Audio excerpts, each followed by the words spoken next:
Israel sedang bersiap untuk melakukan sesuatu yang hampir tidak pernah mereka lakukan sebelumnya. Dan jika itu terjadi, hal itu bisa mengubah seluruh keseimbangan kekuatan dalam perang melawan teror. Tapi itu baru permulaan. Karena saat dunia fokus pada Gaza dan Iran, pertempuran yang jauh lebih besar sedang berlangsung secara diam-diam di seluruh Yudea dan Samaria, termasuk pengungkapan mengejutkan dari Presiden Otoritas Palestina, Mahmud Abbas. Semua itu dan masih banyak lagi di Judaication hari ini. Selamat datang kembali di Judaication di JNS TV. Nama saya Josh Heston. Mari kita langsung mulai. JNS minggu ini melaporkan bahwa undang-undang yang memberlakukan hukuman mati bagi teroris yang terbukti melakukan pembunuhan telah berlaku di Yudea dan Samaria. Hal ini terjadi setelah Kepala Komando Pusat Pasukan Pertahanan Israel menandatangani perintah militer untuk menerapkan kebijakan tersebut. Pengumuman tersebut menyusul persetujuan legislatif Knesset pada 30 Maret yang mewajibkan hukuman mati bagi penduduk non-Israel di Yudea dan Samaria. Dihukum karena melakukan serangan teroris mematikan, kecuali pengadilan militer memutuskan bahwa ada keadaan khusus yang membenarkan hukuman penjara seumur hidup sebagai gantinya. Undang-undang ini dimungkinkan dan dipercepat sebagai akibat dari pembantaian 7 Oktober. Mari kita ingat bahwa ini hanya berlaku di yurisdiksi tertentu, seperti di pengadilan militer di Yudea dan Samaria. Ini masih memberikan diskresi hakim, artinya ini bukan eksekusi otomatis. Dan secara historis, Israel hampir tidak pernah menggunakan hukuman mati dalam praktiknya. Terakhir kali adalah pejabat partai Nazi Adolf Eichmann yang dieksekusi di Yerusalem pada tahun 1962 karena perannya dalam Holocaust. Jadi kita harus melihat apa yang akan terjadi. Bagi saya, ada dua masalah di sini. Pertama, secara historis, Israel bersedia membebaskan teroris Arab yang melakukan pembunuhan dalam pertukaran tahanan. Baru-baru ini, Israel membebaskan para pembunuh untuk membebaskan sandera kami dari Gaza. Jika Israel menerapkan hukuman mati, maka tidak akan ada tahanan, atau mungkin lebih sedikit tahanan yang akan dibebaskan oleh Israel. Artinya, mereka sudah mati, dan itu adalah hal yang sangat positif. Saya pribadi menentang keras melepaskan para pembunuh teroris kembali ke masyarakat. Tapi faktanya, itulah yang telah dilakukan Israel. Dalam kasus ini, para penjahat akan kehilangan daya tawar karena mereka yang membunuh orang Israel bisa dijatuhi hukuman mati. Kedua, pertanyaannya adalah, apakah ini akan menciptakan efek jera yang berarti? Kita sedang berhadapan dengan kultus maut jihadis yang rela mati asalkan mereka bisa membunuh orang Yahudi dalam prosesnya. Apakah seorang calon teroris akan berubah pikiran jika dia tahu bahwa jika dia melakukan serangan dan selamat, dia mungkin akan dihukum mati? Saya rasa banyak yang tidak peduli dan tetap akan mencoba melakukan serangan. Namun demikian, jika undang-undang ini dapat mencegah beberapa calon teroris untuk bertindak, maka undang-undang ini akan menyelamatkan nyawa. Intinya, saya benar-benar mendukung undang-undang baru ini. Tapi, waktu yang akan membuktikan apakah undang-undang ini benar-benar akan diterapkan secara praktis dan apakah undang-undang ini akan menjadi pencegah yang efektif. Selanjutnya, Presiden Otoritas Palestina Mahmud Abbas mengakui bahwa dana pajak yang ditahan oleh Israel akan digunakan untuk mendanai teroris Palestina. Hal ini terjadi saat pidato di Konferensi Umum Fatah yang ke-8 dan dilaporkan oleh Palestinian Media Watch. Komentar Abbas menegaskan bahwa otoritas Palestina belum mengakhiri kebijakan imbalan atas pembunuhan. Meskipun mereka telah merestrukturisasi pembayaran dan dana tersebut sekarang didistribusikan dengan kedok kesejahteraan sosial. Tapi jangan tertipu, tidak ada yang berubah. Mari kita lihat cuplikan dari PMW ini. Jika uang rakyat Palestina yang hingga saat ini sudah melebihi terus berlanjut dari yang telah melebihi hingga telah melampaui hingga saat ini. Demi Allah, minyaknya telah melampaui, tidak bisa, hingga saat ini 5 miliar dolar. Demi Allah, listrik kita berbasis minyak tidak sanggup menanggungnya. Ini bahkan kita yang menanggungnya, 5 miliar dolar. Dan semua ini harus dikeluarkan untuk para pegawai dan untuk keluarga dan yang lainnya dan lainnya lagi. Seperti yang dikatakan Abbas, penahanan dana rakyat Palestina yang terus berlanjut, yang sejauh ini telah melebihi 5 miliar dolar. Dan semua ini perlu dibayarkan kepada pegawai negeri, kepada para tahanan. Tahanan itu berarti teroris di penjara-penjara Israel. Israel mulai menahan dana yang digunakan otoritas Palestina untuk membayar gaji para teroris sejak tahun 2022, setelah undang-undang serupa diadopsi oleh Washington pada tahun 2018.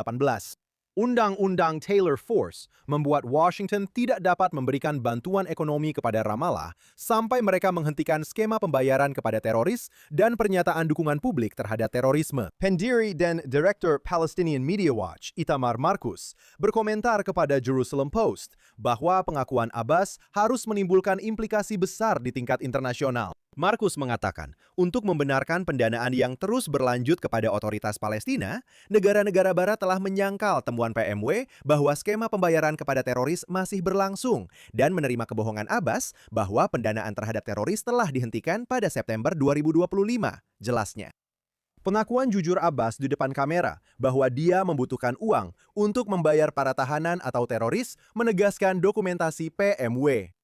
Marcus melanjutkan dengan mengatakan bahwa Israel akan bijaksana jika menggunakan video ini untuk menekan negara-negara barat agar menghentikan pendanaan teror otoritas Palestina dan menahan pengakuan terhadap apa yang disebut negara Palestina, yang mana Prancis dan negara lain mensyaratkan pada janji otoritas Palestina untuk mengakhiri program pembayaran kepada teroris. PMW mengatakan bahwa total 156 juta dolar telah dibayarkan kepada para teroris dan keluarga mereka tahun lalu, menurut laporan Departemen Luar Negeri Amerika Serikat yang diterbitkan bulan lalu. 126 juta dolar dibayarkan kepada para teroris, termasuk mereka yang telah dibebaskan dari tahanan Israel. Dan 30 juta dolar dibayarkan kepada keluarga teroris yang tewas saat melakukan aksi terorisme.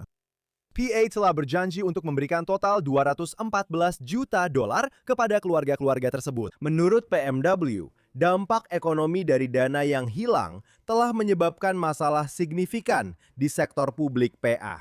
Memaksa para pegawai untuk bertahan hanya dengan sebagian kecil dari gaji mereka. Dan lembaga-lembaga publik seperti sekolah harus beroperasi secara paruh waktu.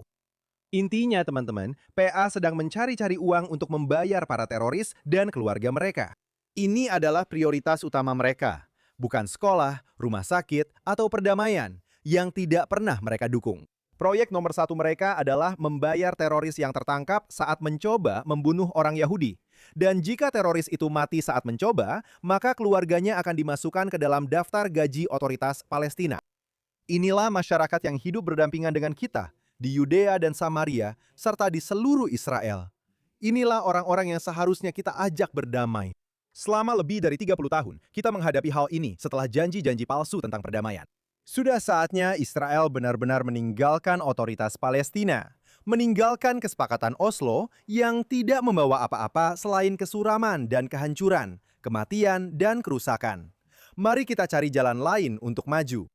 Dan omong-omong, kita harus mulai dengan kedaulatan.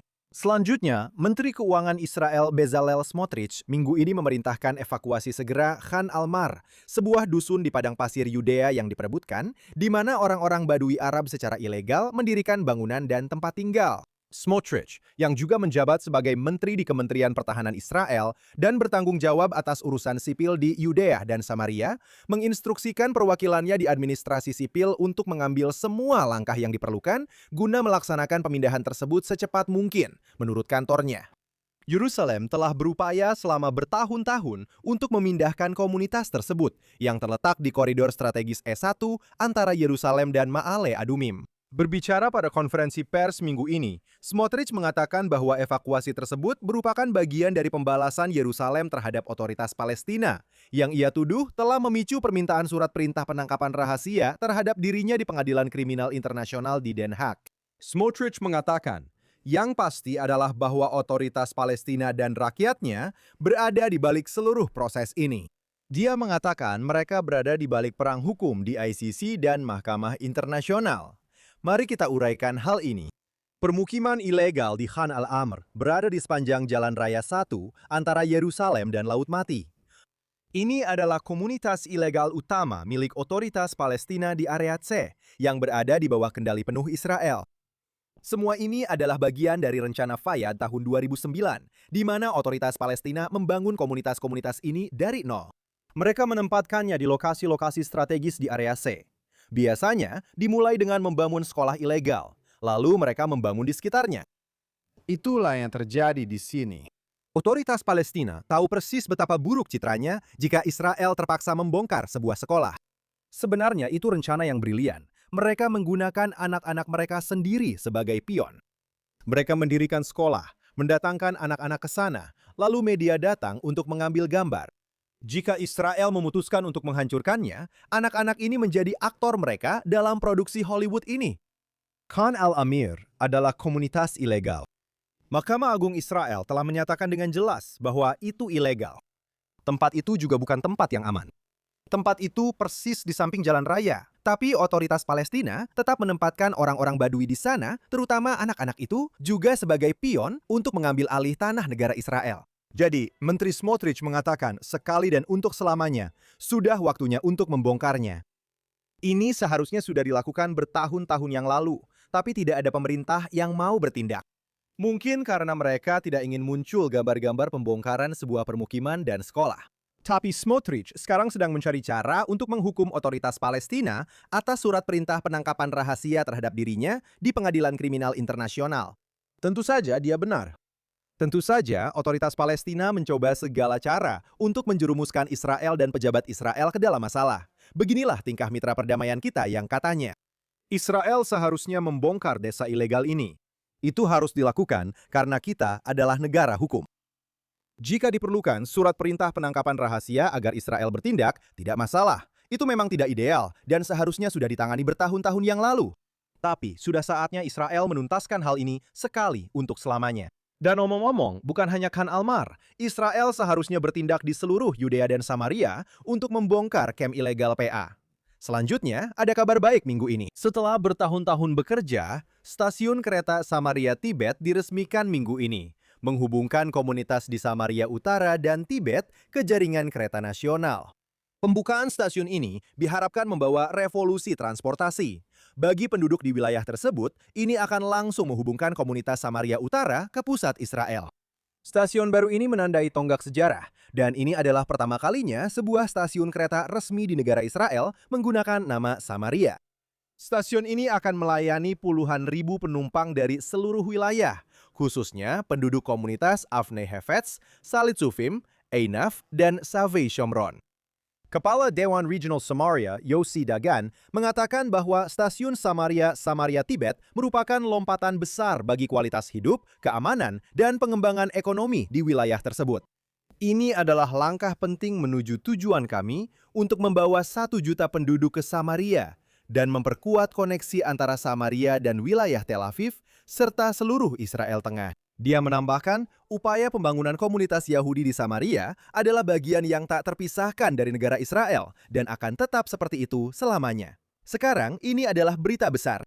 Ketika Anda membangun infrastruktur di suatu wilayah, itulah cara Anda menunjukkan bahwa kehadiran Anda permanen. Ketika Anda menginvestasikan jutaan dolar ke suatu wilayah, itu menunjukkan bahwa Anda berkomitmen pada masa depan. Sekarang, sayangnya, kita telah melihat bahwa itu tidak selalu terjadi. Pada tahun 2005, Israel benar-benar membongkar seluruh peradaban ketika kami menarik 10.000 orang Israel dari Gaza dan Samaria Utara, serta menghancurkan sebagian besar bangunan di sana. Harapan saya adalah kita belajar dari kesalahan itu. Saya berharap jalur kereta api baru ini benar-benar menjadi fondasi permanen bagi kehidupan Yahudi di Samaria Utara. Nah, berikut adalah contoh lain tentang permanensi. Tentu saja, saya berharap begitu. Dewan Regional Binyamin melaporkan bahwa pembangunan pusat medis Nanashi yang canggih yang dibangun bekerja sama dengan One Israel Fund sedang berlangsung dengan cepat. Pusat medis tersebut diperkirakan akan dibuka tahun depan. Pejabat Dewan mencatat bahwa ini adalah salah satu inisiatif paling signifikan yang saat ini sedang dikembangkan untuk warga Binyamin dan diharapkan akan membawa perubahan nyata dalam ketersediaan layanan medis di wilayah tersebut. Pusat baru ini dirancang untuk menyediakan layanan medis tingkat lanjut yang lebih dekat dan mudah diakses, sehingga mengurangi kebutuhan perjalanan jauh ke pusat medis di luar wilayah untuk pengobatan, pemeriksaan, dan layanan kesehatan lainnya. Jadi, di masa lalu, jika Anda tinggal di Binyamin dan membutuhkan perawatan darurat, Anda harus berkendara ke tempat-tempat seperti Yerusalem, dan itu bisa memakan waktu hampir 1 jam. Pusat medis ini adalah solusi untuk perawatan segera. Di Gush Etzion, tempat saya tinggal, kami memiliki pusat medis. Jadi, jika Anda membutuhkan perawatan darurat, Anda tidak perlu berkendara 45 menit ke rumah sakit di Yerusalem. Ini adalah kabar baik bagi para penduduk di daerah tersebut. Dan dalam gambaran yang lebih besar, sama seperti stasiun kereta, ini adalah simbol lain dari kehadiran permanen. Ini adalah simbol lain bahwa Israel tidak akan bunuh diri dengan mendirikan negara teroris otoritas Palestina di tanah leluhur kami. Ini mungkin terdengar seperti cerita kecil di permukaan, sebuah stasiun kereta baru. Tetapi setiap cerita seperti ini adalah kabar besar untuk masa depan komunitas di Yudea dan Samaria, serta untuk seluruh Israel. Akhirnya, minggu ini, saya menulis sebuah artikel di JNS yang menjelaskan bahwa sidang pleno Knesset telah menyetujui pada pembacaan pertama RUU Otoritas Warisan Yudea dan Samaria (RUU) yang diusulkan oleh anggota Knesset dari Likud, Amit Halevi, bertujuan untuk menetapkan tanggung jawab langsung negara atas benda purbakala, warisan, dan situs arkeologi di seluruh Yudea dan Samaria.